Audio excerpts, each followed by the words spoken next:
той накрийся карою.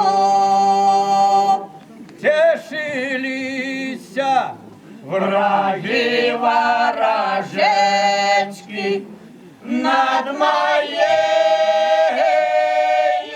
бедою. коли ж свою Беду перебуду, той на свете побуду.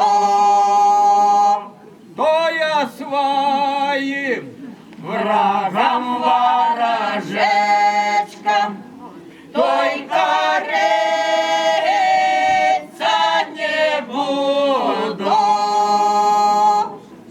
а нажмяне Ой, да пошкодує при нещасной године. чого Ванька Ныне